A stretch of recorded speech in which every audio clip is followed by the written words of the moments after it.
আসসালামু আলাইকুম রহমতুল্লাহি বারাকাতুহু। বেশ কয়েকদিন ধরে গলাটা বেশ খারাপ। অনেক রেসিপি করা থাকলেও আমি শেয়ার করতে পারছিলাম না। যাই হোক, আজকে একটা রেসিপি শেয়ার করছি। আসলে এটা না ফাঁকিবাজি। কেমন? আমরা অনেক সময় বিরিয়ানির ওই যে মাংসটা থাকে ওটা দিয়ে ভাত টাত খেতে বেশ পছন্দই করি। তো ভাবলাম আজকে বিরিয়ানির মাংসর স্টাইলে মাংসটা বানিয়ে নেওয়া যাক আর কি। এর জন্য কিছু না, নিয়ে নিয়েছি যে তলায় পেঁয়াজ, আদা, রসুন আর লবণ। এতে না সমস্ত মশলা খুব কম কম যাবে, যেহেতু এটা আমরা সাদা ভাতে খাবো, বিরিয়ানির মতো দমটা করছে না।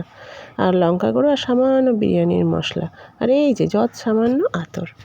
ব্যাস, এটা সমস্তটাকে এবার একটু ভিনেগার দিয়ে আর একটু সর্ষের তেল দিয়ে ভালো করে পিষে নিলেই হয়ে যাবে। আমি নিয়ে নিয়েছি ছোট ছোট করে টুকরো করে রাখা মাংস। এই মাংসর মধ্যে ওই সমস্ত মশলার মিশ্রণটা ভালো করে পিষে নিয়ে সেটাকে আমি দিয়ে দিচ্ছি।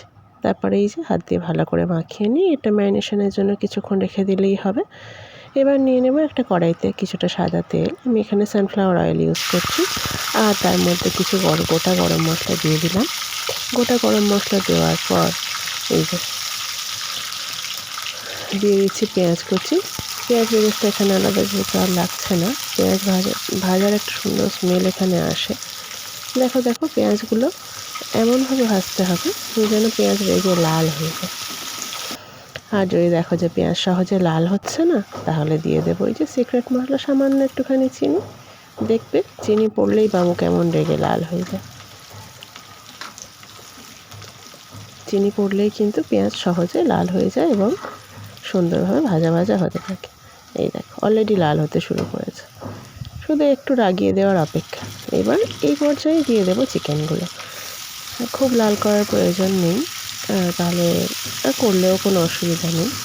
এই যে সমস্ত চিকেনগুলো দিয়ে জাস্ট নেড়ে ছেড়ে এটাকে কষানো, এতে আর কিচ্ছুটি নেই। ভালো করে নেড়ে ছেড়ে কষিয়ে নিলে হয়ে যাবে। আস্তে আস্তে আস্তে ধীরে, কিন্তু খুব হুটোপাটা করা যাবে না, তাহলে চিকেনের মধ্যেটা ভালো সিদ্ধ হবে না। ধীরে ধীরে এটাকে করে নেব, আমি কষিয়ে নেব ভালো করে। আপনারা এভাবে বানাতে পারেন। আমি যে পাত্রটাতে এটা ম্যারিনেশন করিয়েছিলাম সেটাতে ধুয়ে জলটা দিয়ে দিলাম। আর চিকেনটা একটু ভাজা ভাজা হয়ে যাওয়ার পর অবশ্যই। আর এবার এটাকে দিয়ে মশলাটা ভালো করে নেড়ে চেড়ে কষিয়ে নেব। দেখুন মোটামুটি অলমোস্ট এটা হয়ে এসছে। আর এই যে আমি তুলে নিচ্ছি এটাকে। তো আপনি রুটি পরোটা সবার সঙ্গে খেতে পারেন, কোনো অসুবিধা নেই। আরে এই না বললাম লুচি পরোটা দিয়ে খাবে, আবার সেই বাসমতি চাল নিয়ে তুমি ভাত বসিয়ে দিয়েছো। দেখো কাণ্ড, আর কি করা যাবে। আবার মাংসগুলোও দিয়ে দিচ্ছে। দেখো এই সবসময় বিরিয়ানি খাওয়ার ধান্দা, একটু যে সাদা ভাতে মাংস খাবে সে উপায় আর নেই।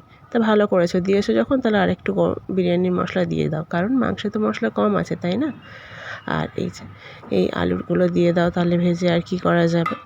আর দুধের মধ্যে একটুখানি ওই যে আতর দিয়ে দিতে হবে, কারণ আতরের পরিমাণটাও কিন্তু বেশ কম এতে। বিরিয়ানিটা বেশ লাইটই হবে। তা সব হচ্ছে যখন ডিম সিদ্ধ বা বাদ যায় কেন, একটু ডিম দিয়ে দাও আর রং দিয়ে দাও, ব্যাস। আর কি, ঘিটা বাদ থাকবে, ঘিটাও দিয়ে দাও।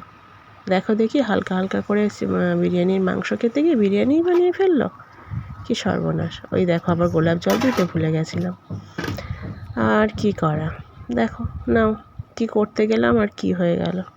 দেখা হচ্ছে পরের ভিডিওতে। আল্লাহ হাফেজ।